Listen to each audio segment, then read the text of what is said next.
Municipal ఎన్నికల్లో కూడా రాష్ట్ర ప్రభుత్వం అధికార దుర్వినియోగానికి పాల్పడిందంటూ కూడా మాజీ మంత్రి ఎమ్మెల్యే హరీష్ రావు కూడా రాష్ట్ర ప్రభుత్వంపై విమర్శలు చేశారు. మరి ఇదే విషయంపై మనతో మాట్లాడేందుకు టీపీసీసీ జనరల్ సెక్రటరీ గజ్జల కాంతంగా ఉన్నారు. వాళ్ళతో మాట్లాడదాం. అన్న, మీరు చూసే ఉంటారు, ఇటు మాజీ మంత్రి ఎమ్మెల్యే హరీష్ రావు నిన్న ఒక కామెంట్ చేసిండు. మా ఎమ్మెల్యేలపై కూడా ఇటు మా అధికారులపై ఇటు దీనికి సంబంధించి కూడా పెద్ద ఎత్తున కూడా అధికార దుర్వినియోగం పాల్పడ్డారు కాంగ్రెస్ నేతలు. చాలా మున్సిపాలిటీలు కూడా వాళ్ళ కోరం లేకుండా కూడా చైర్మన్ పదవులు దక్కించుకునేందుకు ఈ రకంగా అధికార దుర్వినియోగం పాల్పడినట్టు కూడా హరీష్ రావు అన్నాడు. ఈ కామెంట్లో వాడు అధికార దుర్వినియోగం గురించి హరీష్ రావు మాట్లాడితే సిగ్గుండాలి. హరీష్ రావు గారు మాట్లాడితే సిగ్గుండాలి. ఎట్లా మాట్లాడుతారో భయ్? అధికార దుర్వినియోగం మేము చేసింది.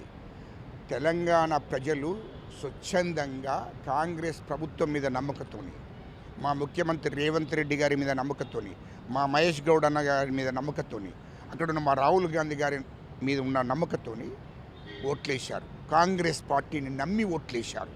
మా ప్రభుత్వం పని విధానాన్ని చూసి తెలంగాణ ప్రజలు ఓట్లేశారు. ఎందుకంటే మేము అధికారంలోకి వచ్చి 2 సంవత్సరాలు అవుతుంది. 2 సంవత్సరాల్లో ఒకటి తర్వాత ఒకటి ఇచ్చిన హామీలను అమలు చేస్తున్న మా ముఖ్యమంత్రి రేవంత్ రెడ్డి గారు. దాన్ని చూసి ప్రజలకు ఒక నమ్మకం వచ్చింది. మా ముఖ్యమంత్రి రేవంత్ రెడ్డి గారు 18 గంటలు తెలంగాణ ప్రజల కోసం పనిచేస్తున్నాడు. అది ప్రజలకు ఆ నమ్మకం వచ్చేసింది. ఎందుకంటే ఇవాళ 2023 డిసెంబర్ 7 తారీఖు నాడు ప్రమాణ స్వీకారం చేసినప్పటి నుంచి ఇప్పటిదాకా ఒకరోజు కూడా మా ముఖ్యమంత్రి రెస్ట్ తీసుకోలేదు. నీకు మాట్లాడే అర్హత ఎక్కడిదే హరీష్ రావు? కేసీఆర్ ముఖ్యమంత్రిగా ఉన్నప్పుడు 10 ఏళ్ళు ఫామ్ హౌస్, ప్రగతి భవన్ బాగా రెస్ట్ తీసుకున్నాడు.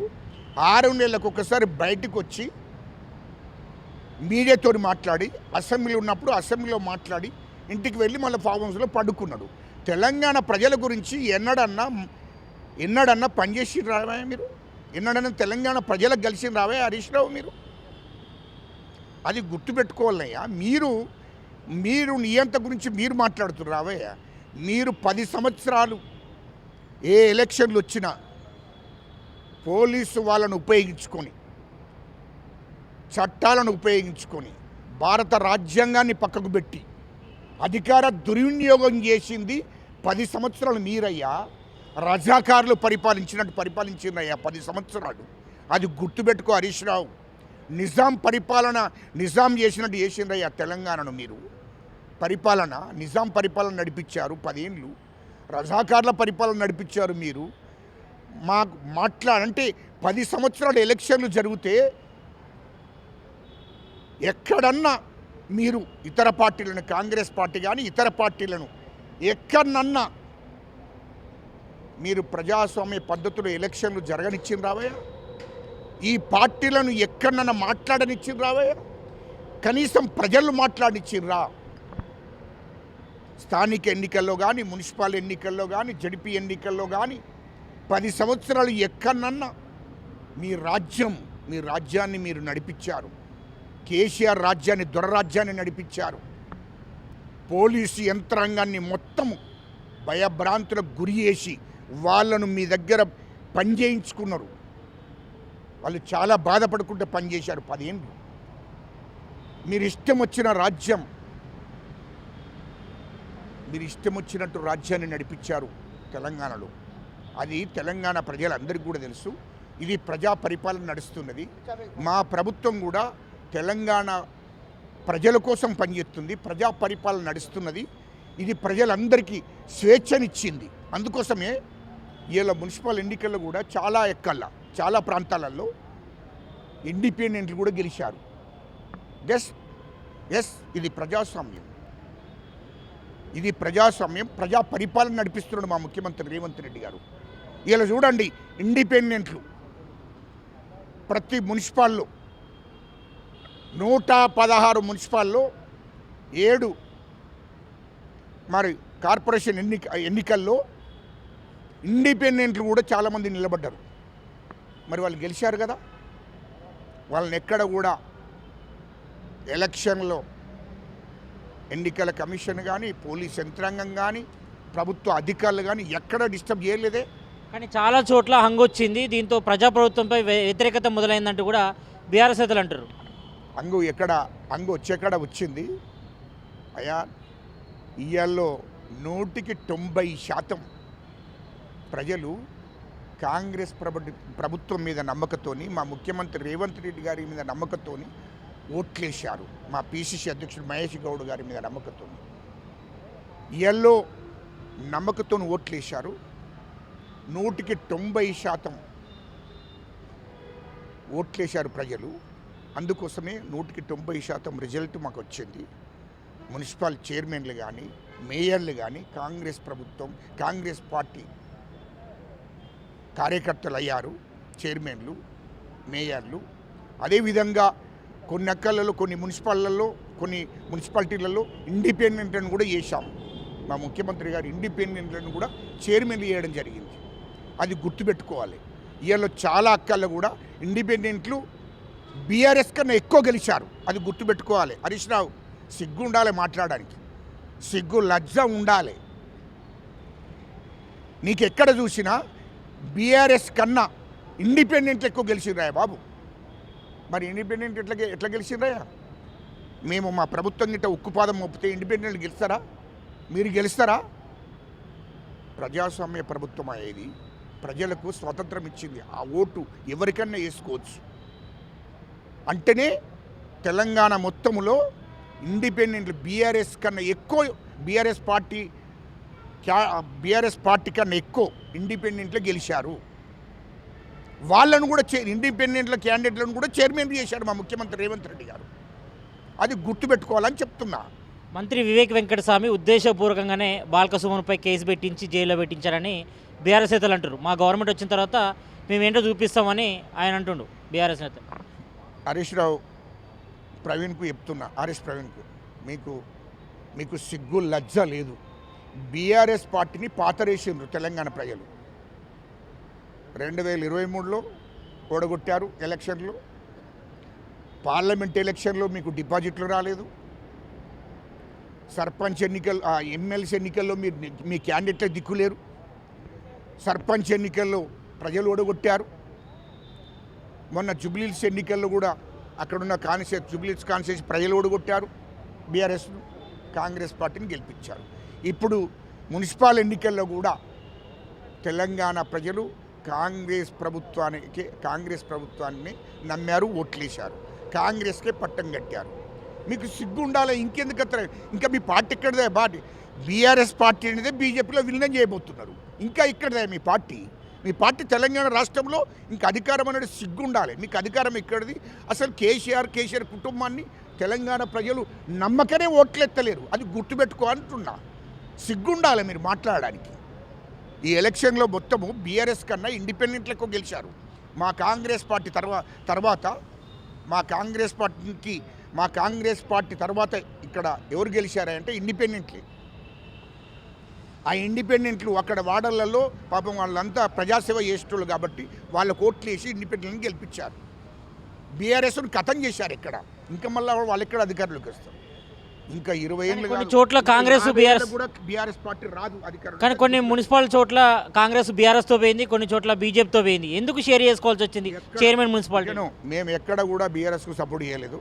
అది మీ మీడియా మరి ఎందుకు చెప్తుందో నాకు తెలుస్తలేదు. కానీ బీఆర్ఎస్కు వాళ్ళు ఎంత చేసుకున్నా బీఆర్ఎస్ను ఎవడు ప్రజలు నమ్మరు. మేము ఎట్లా నమ్ముతామే? మా కాంగ్రెస్ పార్టీ ఎట్లా నమ్ముతుంది? మా ముఖ్యమంత్రి గారు ఎందుకు నమ్ముతారు?